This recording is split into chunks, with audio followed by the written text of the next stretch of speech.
അങ്ങനെ കെജ്രിവാൾ വീണു. ഞാൻ കെജ്രിവാളിൻ്റെ പരാജയം അറിഞ്ഞപ്പോൾ പെട്ടെന്ന് ഓർമ്മിച്ചത് ഏതാണ്ട് ഒരു വർഷം മുമ്പ് നമ്മൾ സംസാരിച്ച ഒരു വീഡിയോ ഉണ്ടായിരുന്നു. ഈ ഭരണകൂടങ്ങളെ അട്ടിമറിക്കാനുള്ള ഒരു 198 ടൂളുകൾ എന്ന് പറഞ്ഞ് ഈ വിദേശ ഫണ്ടിങ് ഏജൻസികൾ, സോറോസിനെ പോലെയുള്ള ആളുകൾ തയ്യാറാക്കിയിരിക്കുന്നൊരു പദ്ധതി.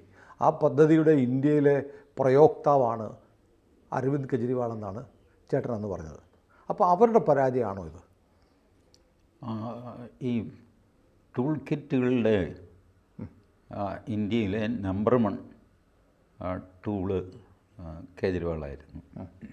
കേജ്രിവാൾ ഡൽഹി ബഹളം നടത്തി വലിയ ആളുകൾ വന്നപ്പോൾ അവർ നമ്പറിട്ട് അവർ കൊണ്ടുപോവുകയായിരുന്നു. വാസ്തവത്തിൽ കേജ്രിവാളിനെ എല്ലാവരും അപ്രീഷിയേറ്റ് ചെയ്തത് ആൻറ്റി കോൺഗ്രസ് ഒരു ഫോഴ്സായിട്ടാണ് എല്ലാവരും കേജ്രിവാളിനെ വിചാരിച്ചത്. കോൺഗ്രസ് അഴിമതിക്കെതിരായ പോരാട്ടം. അഴിമതിക്കെതിരെ എന്ന് പറഞ്ഞാൽ അന്ന് കോൺഗ്രസ് ആയിരുന്നല്ലോ ഭരണത്തിൽ. അപ്പോൾ കോൺഗ്രസ്സിനെതിരെയുള്ളൊരു ഫോഴ്സ്, ഒരു ലോക്കൽ ഫോഴ്സ് കൂടെ വരുന്നു. അങ്ങനെ എല്ലാവരും ഇയാളെ എൻകറേജ് ചെയ്തു. അണ്ണാ ഹസാരെയുടെ സമരത്തിൽ പങ്കെടുക്കാത്ത പൊളിറ്റീഷ്യൻസ് വളരെ അപൂർവമേ ഉള്ളൂ. എല്ലാവരും അവിടെ പോകും, പ്രസംഗിക്കും. നമ്മുടെ വിഴിഞ്ഞം സമരപ്പന്തലിൻ്റെ ഒരു 1000 ഇരട്ടിയുള്ള സന്നാഹം ആലോചിച്ച് നോക്കുക. അതായിരുന്നു അണ്ണാ ഹസാരെയുടെ സമരപ്പന്തൽ. അപ്പോൾ അവിടെ പോയിട്ട് എല്ലാവരും പ്രസംഗിച്ചു. എല്ലാവരും കൊള്ളാം ഈ പയ്യൻ എന്നൊക്കെ വിചാരിച്ചു. പൊളിറ്റിക്സിൽ പോവില്ല എന്ന് അണ്ണാ ഹസാരെയുടെ അടുത്ത് സത്യം ചെയ്തു. അപ്പോൾ പിന്നെ നല്ലൊരു സോഷ്യൽ ഫോഴ്സ് ആകും എന്നെല്ലാവരും വിചാരിച്ചു. ബട്ട് അതിന് ഇവർ ഡീപ് സ്റ്റേറ്റ് കൊത്തിക്കൊണ്ട് പോവുകയായിരുന്നു കെജ്രിവാളിനെ. അതോ ആ മൂവ്മെൻറ്റ്? കേജ്രിവാളിൻ്റെ തുടക്കം സത്യസന്ധമായിട്ടാണ്. കേജ്രിവാൾ സ്വന്തം വീടിൻ്റെ മുമ്പിലുള്ള 1.5 കിലോമീറ്റർ റോഡ് അതെന്തുകൊണ്ട് നന്നാക്കുന്നില്ല എന്ന് ചോദിച്ച് RTI ആപ്ലിക്കേഷൻ ഇട്ട് അവിടെ നിന്ന് തുടങ്ങിയ മനുഷ്യനാണ്. അത് തുടങ്ങി സാമൂഹ്യ പ്രവർത്തനത്തിൽ ഏർപ്പെട്ടു. IRSൽ നിന്ന് രാജിവെച്ചു. Indian revenue സർവീസിലെ ഉദ്യോഗസ്ഥനായിരുന്നു. IRSൽ നിന്ന് രാജിവെച്ചിട്ട് സോഷ്യൽ വർക്ക് തുടങ്ങി. അന്ന് ഗുജറാത്തിലും മറ്റും കേജ്രിവാൾ നടത്തിയ പ്രസംഗം ഇപ്പോഴും യൂട്യൂബിലുണ്ട്. സ്വദേശി, ഒരു RSSകാരൻ പ്രസംഗിക്കുന്നതായിട്ട് തോന്നും. സ്വദേശി പ്രിൻസിപ്പിൾസാണ് കേജ്രിവാളെ പറഞ്ഞുകൊണ്ടിരുന്നത്. ആ കേജ്രിവാളിനെ ഇവർ ഹൈജാക്ക് ചെയ്തതിന് ശേഷം പിന്നെ ആർക്കും പിടികിട്ടിയിട്ടില്ല. കേജ്രിവാൾ ആദ്യം അധികാരത്തിൽ വന്നപ്പോൾ ചെയ്തത് മീഡിയയിൽ അദ്ദേഹത്തിൻ്റെ സുഹൃത്തുക്കൾക്ക് ജോലി കൊടുക്കുക എന്നുള്ളതാണ്.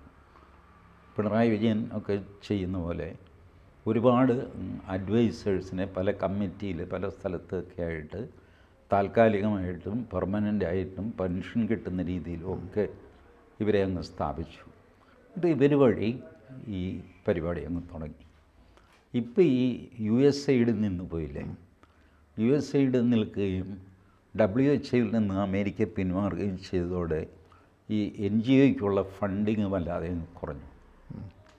അല്ലെങ്കിൽ കേജ്രിവാൾ തെരഞ്ഞെടുപ്പിൻ്റെ ഒരു 5 ദിവസം മുമ്പ് ഇറക്കിയ നമ്പറുണ്ടല്ലോ, യമുനയിൽ വിഷം കലക്കി, അത് കഴിഞ്ഞ വർഷമാണ്, അല്ലെങ്കിൽ ട്രംപ് വരുന്നതിന് മുമ്പാണ് കേജ്രിവാൾ ഈ സ്റ്റേറ്റ്മെൻറ്റ് നടത്തുന്നതെങ്കിൽ അത് ഇന്ത്യയിൽ വലിയ പ്രശ്നമായിട്ട് മാറും.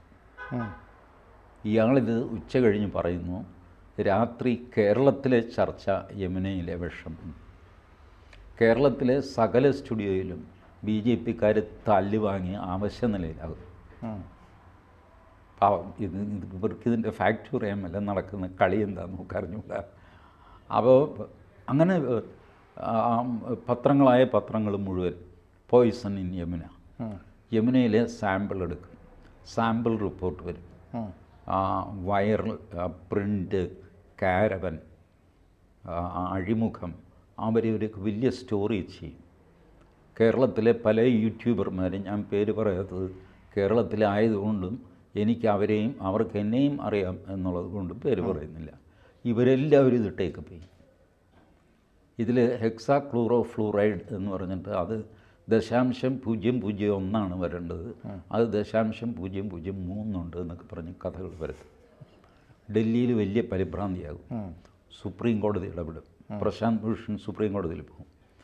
സുപ്രീം കോടതി പറയും യമുനയിലെ വെള്ളം ഡൽഹിയിൽ ഡിസ്ട്രിബ്യൂട്ട് ചെയ്യരുത്, സ്റ്റേ ഓർഡർ കൊടുക്കും. അപ്പോൾ ഡൽഹിയിൽ എവിടെ എങ്ങനെ വെള്ളം ഇത് ചെയ്യും? പിന്നെ വേറെ ഏതെങ്കിലും നദിയിൽ നിന്ന് ടാങ്കറിൽ നിന്ന് കൊണ്ടുവരണം എന്നൊക്കെ പറഞ്ഞിട്ട് കോടിക്കണക്കിന് രൂപ കേന്ദ്ര സർക്കാരിനെ കൊണ്ട് ചിലവാക്കി ടാങ്കറിൽ വെള്ളം കുടിപ്പിക്കും. ഇതെല്ലാം സംഭവിക്കുമായിരുന്നു ട്രംപ് അധികാരത്തിൽ വന്നിരുന്നില്ലെങ്കിൽ, USAID നിർത്തിയിരുന്നില്ലെങ്കിൽ. വലിയൊരു നരേറ്റീവ് ക്രിയേറ്റ് ചെയ്യും. എന്നിട്ട് കേജ്രിവാൾ തിരഞ്ഞെടുപ്പ് ജയിക്കും. 70 സീറ്റും കേജ്രിവാളിന് കിട്ടും. അപ്പോൾ ട്രംപ് വന്നതുകൊണ്ടാണോ അല്ലെങ്കിൽ ട്രംപ് ജയിച്ചത് കൊണ്ടാണോ കെജ്രിവാൾ തോറ്റുപോയത് എന്ന് നേരെ നമുക്ക് പറയാൻ പാടില്ല. ഈ നോട്ട് നിരോധനം പോലെയാണ്. നോട്ട് നിരോധനം ഒരു ടാർഗറ്റഡ് ഓപ്പറേഷൻ ആയിരുന്നില്ല. പക്ഷേ അതിൻ്റെ തട്ട് കിട്ടിയപ്പോൾ ഒരുപാട് പേർക്ക് തട്ട് കിട്ടി എന്ന് പറയുന്ന പോലെ ട്രംപിൻ്റെ കേജ്രിവാളിനെ ടാർഗറ്റ് ചെയ്ത് ട്രംപ് കൊണ്ടുവന്ന പരിപാടിയൊന്നുമല്ല USAID നിർത്തുക.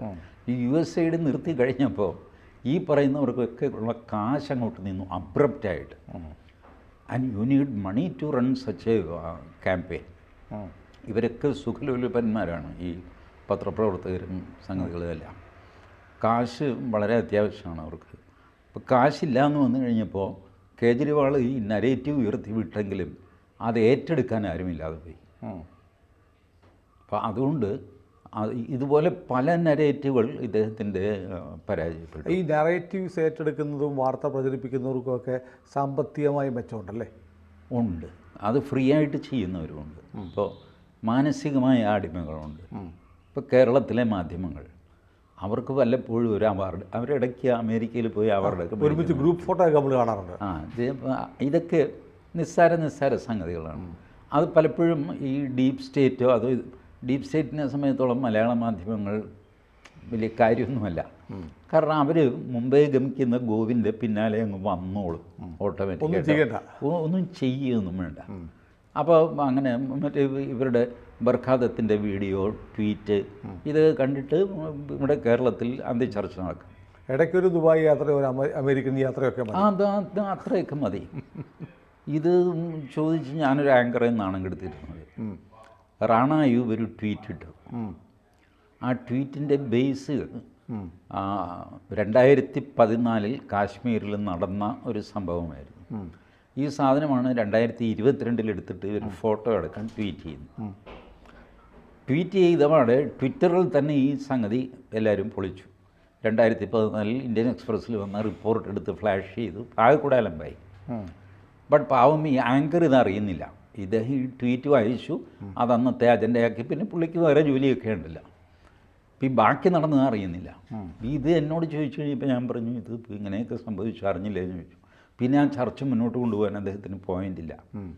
ഇങ്ങനെയൊക്കെ ഈ ഒരു മാനസികമായ അടിമത്തം കൊണ്ട് മലയാളം മീഡിയ ഇവരുടെ നരേറ്റീവിൻ്റെ പിന്നാലെ പൊക്കോളും.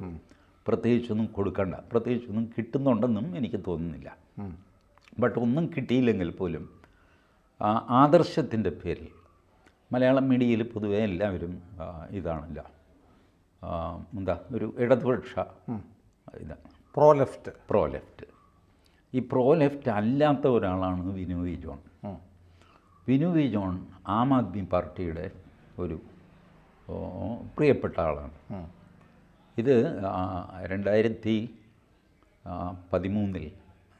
2013 ആം ആദ്മി പാർട്ടി ആദ്യം അധികാരത്തിൽ വരുന്നത്.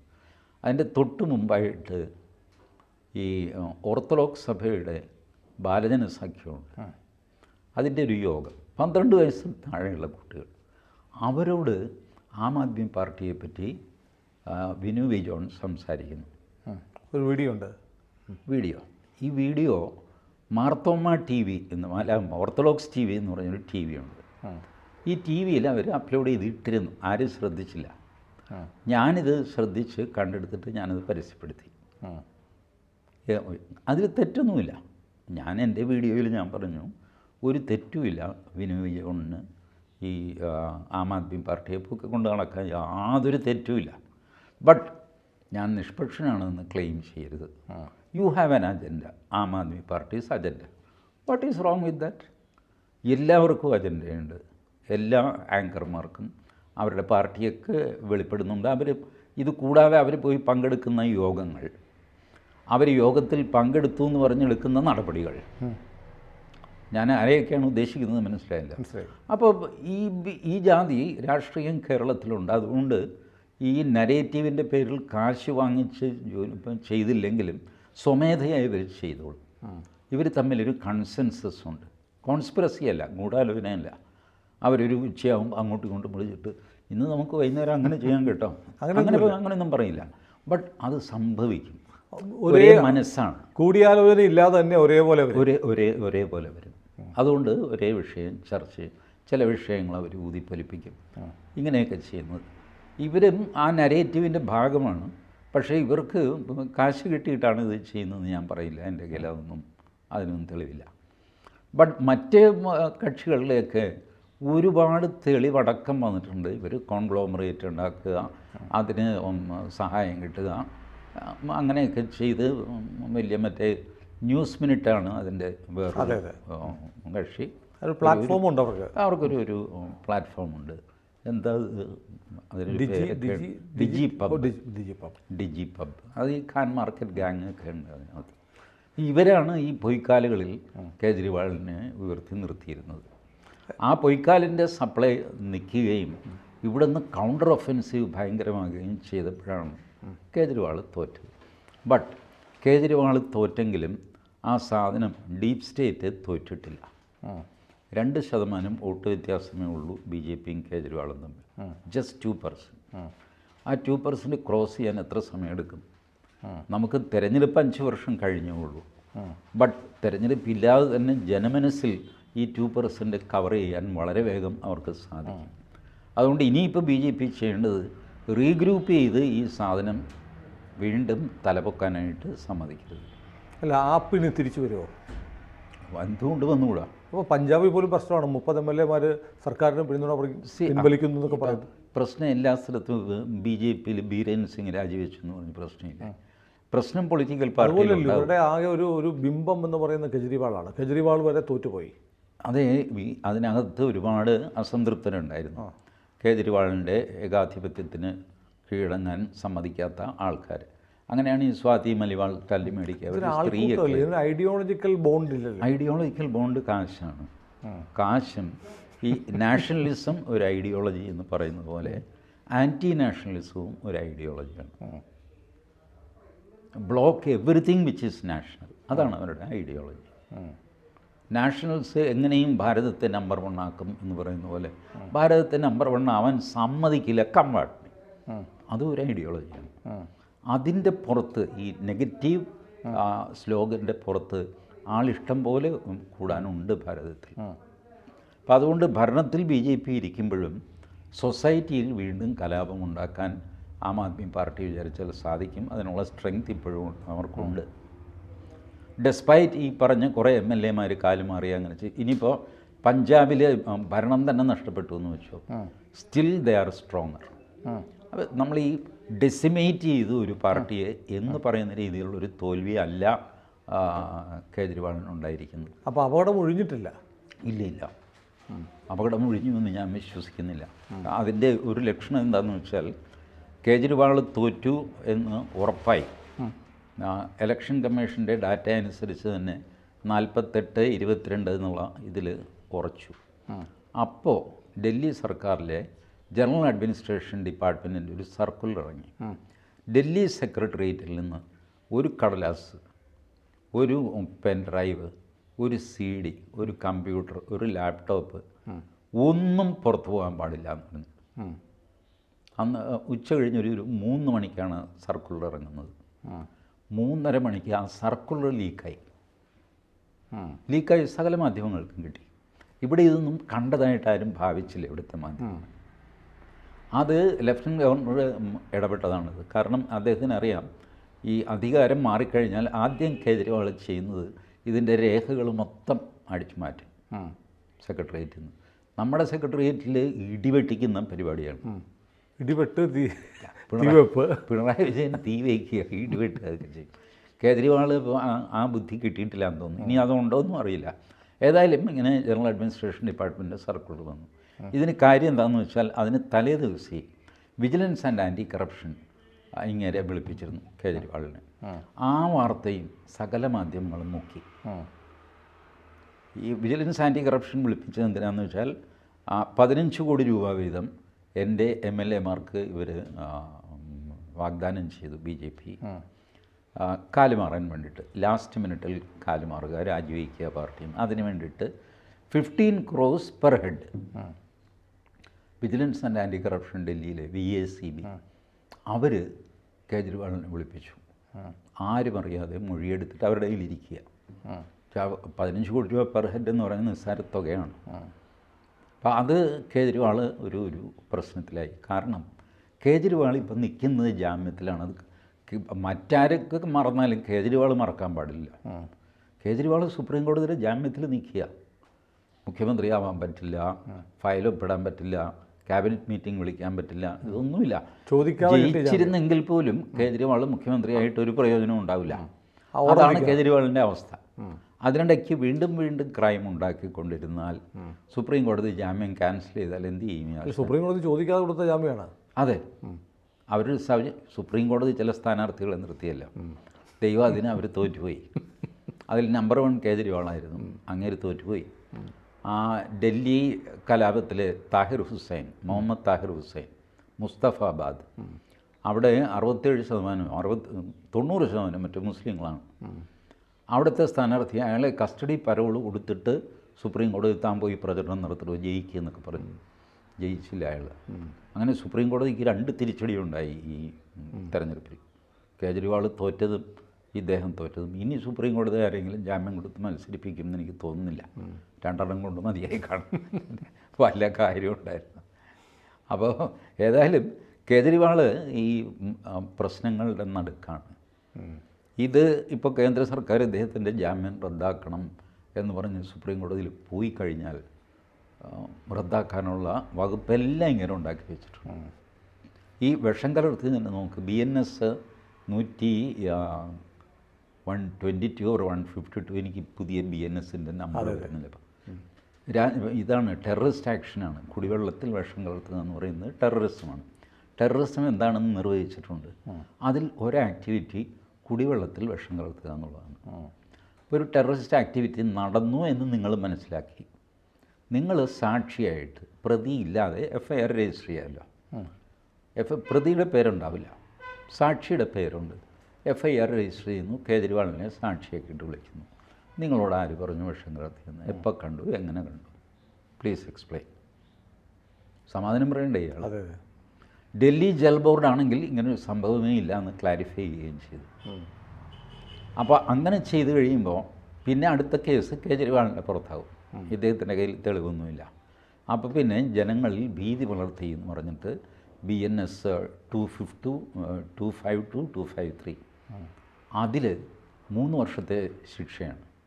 അനാവശ്യമായ ഭീതി വളർത്തി, സ്പ്രെഡിങ് ടെറർ, പേടിയുണ്ടാക്കുക. 3 വർഷത്തെ തടവാണ് കിട്ടുന്നതെങ്കിൽ, ശിക്ഷയാണ് കിട്ടുന്നതെങ്കിൽ ഇദ്ദേഹത്തിന് 6 കൊല്ലത്തേക്ക് മത്സരിക്കാൻ പറ്റില്ല. ദിസ് മീൻസ് കേജ്രിവാൾ തന്നെ കൊടുക്കാനുള്ള എല്ലാവിധ കുരുക്കുകളും അയാൾ തന്നെ ഉണ്ടാക്കി ഫ്രീ ആയിട്ട് അമിത്ഷായുടെ കയ്യിൽ കൊടുത്തിട്ടുണ്ട്. ഇനി അമിത്ഷാ ഏത് സമയത്ത് എങ്ങനെ പ്രയോഗിക്കും എന്നുള്ളത് അത് വേറൊരു സ്കില്ലാണ്. അതാണ്, അത് വേണ്ട സമയം അറിയാം, അദ്ദേഹത്തിന് മാത്രമേ അറിയൂ. അതെ. ഞാൻ ഞാൻ മനസ്സിൽ അമിത്ഷായെ പ്രാഗിച്ച് ഇത്ര ഗോൾഡൻ ചാൻസ് കിട്ടിയിട്ട് ഇപ്പോൾ പിടിക്കേണ്ട കേജ്രിവാളിനെ ഈ വിഷം കലർത്തിയ കേസിൽ. ക്ലിയർ കേസാണ്, പിടിക്കാം. 3 വർഷമാണ് ശിക്ഷ. 3 വർഷം ലോവർ കോർട്ട് ശിക്ഷിച്ചു കഴിഞ്ഞാൽ 6 വർഷത്തേക്ക് ഞങ്ങൾക്ക് മത്സരിക്കാൻ പറ്റില്ല. അടുത്ത തെരഞ്ഞെടുപ്പും കൂടെ ബ്ലോക്ക് ചെയ്തൊക്കെ വിടാം. എന്നിട്ടും അമിത്ഷാ ചെയ്യുന്നില്ലല്ലോ. ബട്ട് അമിത്ഷാ അത് വേറൊരു ഡിസൈനാണ്. പുള്ളി നമ്മളെ അത്ഭുതപ്പെടുത്തിക്കൊണ്ട് വേറൊരു മൊമെൻറ്റിൽ ഈ കാർഡ് കളിക്കും. ചിലപ്പോൾ ഈ കാർഡ് വർഷങ്ങളോളം ഇറക്കാതെ വയ്ക്കും. കാരണം ക്രിമിനൽ കേസ് നെവർ ഡൈസ്. അത് എപ്പോൾ വേണമെങ്കിലും പൊങ്ങി വരാം.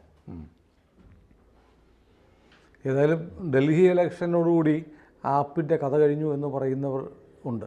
TG പറയുന്നത് വ്യത്യസ്തമായ അഭിപ്രായം. അല്ല, ഞാൻ അത് ആ പ്രതിഭാസത്തിൻ്റെ കഥ കഴിഞ്ഞിട്ടില്ല. നമ്മൾ യാഥാർത്ഥ്യം കണ്ടില്ല എന്ന് നടിക്കരുത്. 2% വോട്ടിൻ്റെ വ്യത്യാസത്തിലാണ് കേജ്രിവാൾ തോറ്റിരിക്കുന്നത്. 2% എപ്പോൾ വേണമെങ്കിലും മാറ്റിയെടുക്കാൻ ഡൽഹി അസംബ്ലിയിൽ 70-ൽ 22 പേരവരുണ്ട്. 22 പേരകത്തും കേജ്രിവാൾ അടക്കം ബാക്കിയുള്ള കച്ചറ എല്ലാം പുറത്ത് നിൽക്കുമ്പോൾ വലിയ തലവേദന ഉണ്ടാക്കാൻ അവർക്ക് സാധിക്കും. പക്ഷേ ഇത് വരുന്നില്ലല്ലോ, തുട്ട് വരുന്നില്ല എന്നുള്ളത് അതിന് വേറെ എന്തെങ്കിലും ഒരു സംവിധാനം ചെയ്യും. ഇപ്പോൾ ഈ ട്രംപിനെ സംബന്ധിച്ചിടത്തോളം ഈ ഡീപ് സ്റ്റേറ്റ് ഇന്ത്യയിൽ പ്രവർത്തിക്കുന്നുണ്ടോ ഇല്ലയോ ഇതൊന്നും അങ്ങേരുടെ പ്രിയോറിറ്റിയിൽ വരുന്നില്ല. ഇനി പ്രിയോറിറ്റിയിൽ വന്നാൽ തന്നെ ഒരുപാട് കാര്യങ്ങൾ ട്രംപിനും കോംപ്രമൈസ് ചെയ്യേണ്ടി വരും. കാരണം ഇതിലും വലിയ സ്റ്റെപ്പൊക്കെ എടുത്തിട്ട് കോടതിയിലൊക്കെ ആയിട്ട് നിൽക്കുകയാണ് ട്രംപ്. അങ്ങനെ സമയത്ത് അങ്ങേർക്ക് എന്ത് ഇന്ത്യയോട് സ്നേഹം? ഞാൻ പലരും ട്രംപ് വന്നപ്പോൾ എനിക്കും ആഹ്ലാദം തോന്നി. ഞാൻ ആ ജോൺ മേയേഴ്സ് വന്നിരുന്നല്ലോ, എംബസിയിലെ ജോൺ മേയേഴ്സ്. അപ്പോൾ അങ്ങനെ എന്നോട് ചോദിച്ചു, നിങ്ങൾക്ക് അമേരിക്കയിൽ ആര് വരുന്നതാണ് ഇഷ്ടം? ഞാൻ പറഞ്ഞു എനിക്കറിയില്ല, എനിക്ക് അമേരിക്കൻ തെരഞ്ഞെടുപ്പ് സിസ്റ്റം അറിയില്ല, ഒന്നും അറിയില്ല. ബട്ട് ട്രംപ് എന്ന വ്യക്തിയെ ഞാൻ ഇഷ്ടപ്പെടുന്നു because he is A nationalist. Trump ഇന്ത്യക്ക് വേണ്ടി നല്ലത് ചെയ്യുമോ ചീത്ത ചെയ്യുമോ എന്നൊന്നും എനിക്കറിയില്ല. മിയർലി നാഷണലിസ്റ്റ് ആയതുകൊണ്ട് ഞാനൊരു നാഷണലിസ്റ്റാണ്, വേറൊരു നാഷണലിസ്റ്റിനെ ഞാൻ അപ്രീഷിയേറ്റ് ചെയ്യുന്നു. അതുകൊണ്ട് അങ്ങേരെ അധികാരത്തിൽ വരണമെന്ന് പറയുന്നു. അല്ലാതെ ഐ ഡോണ്ട് എക്സ്പെക്റ്റ് എനിത്തിങ്. എൻ്റെ പല വീഡിയോയിലും ഞാൻ ആവർത്തിച്ച് പറഞ്ഞിട്ടുണ്ട്, ട്രംപ് വന്നാൽ ഇന്ത്യക്ക് സ്വർഗരാജ്യം എന്നൊക്കെ ചിലപ്പോൾ ചെയ്യുമായിരിക്കാം. അത് അങ്ങേർക്കും കൂടെ ബെനിഫിറ്റ് ഉണ്ടെങ്കിൽ ചെയ്യും, അതില്ലെങ്കിൽ ചെയ്യില്ല. Why should you do? നമ്മൾ നമ്മുടെ സ്വന്തം കാലിൽ നിൽക്കണം. ഒരു ട്രംപിനെയും വിശ്വസിച്ചല്ല ഇന്ത്യ നിൽക്കേണ്ടത്. ഇയാൾ സഹായിക്കും, അയാൾ സഹായിക്കും, ഒരുത്തൻ്റെയും സഹായം വേണ്ടടാ എന്ന് പറഞ്ഞ് നിൽക്കുക. അത് നമ്മുടെ കാർന്നൊരു നിൽക്കുന്നുണ്ട്, തലയിൽ ഇങ്ങനെ ഒരു കെട്ടി നിൽപ്പുണ്ടല്ലോ, ഒരുത്തൻ്റെയും അവസരം വേണ്ട എന്നുള്ള മട്ടിൽ. പിന്നെ ചില ഇൻ്റർനാഷണൽ പിടിവലിയൊക്കെ വന്നതിന് ചിലപ്പോൾ ചില വീട്ടുവീഴ്ച ചെയ്യേണ്ടി വരും, നിന്ന് പഴിക്കേണ്ടത്. ഏതായാലും നമ്മൾ ഈ വർത്തമാനം പറഞ്ഞ് അവസാനിപ്പിക്കുമ്പോൾ എനിക്ക് തോന്നുന്നത് ട്രംപ് വന്നത് നേരിട്ടല്ലെങ്കിൽ പോലും അതിൻ്റെ ഒരു ഇൻഡയറക്റ്റ് റിഫ്ലക്ഷൻ ഡൽഹി ഇലക്ഷനിലും വന്നിട്ടുണ്ട് തീർച്ചയായും വന്നിട്ടുണ്ട്. എന്ന് പറഞ്ഞാൽ നമുക്ക് ഇവരുടെയൊക്കെ മൊറയിൽ ഡൗൺ ആയിട്ടുണ്ട്. ഈ ഡീപ് സ്റ്റേറ്റ് ഓപ്പറേറ്റീവ്സിൻ്റെയൊക്കെ അതെ മൊറയിൽ ഡൗൺ ആയിട്ടുണ്ട്. പൈസ ഇല്ലാതെ പോയി. അതൊരു പോസിറ്റീവാണ് അങ്ങനെ എടുക്കുമ്പോൾ. കൂടുതൽ വാർത്തകളും വിശേഷങ്ങളും നിങ്ങളിലേക്ക് എത്താൻ ABC മലയാളം സബ്സ്ക്രൈബ് ചെയ്യുക, ബെൽ ബട്ടണും അമർത്തുക.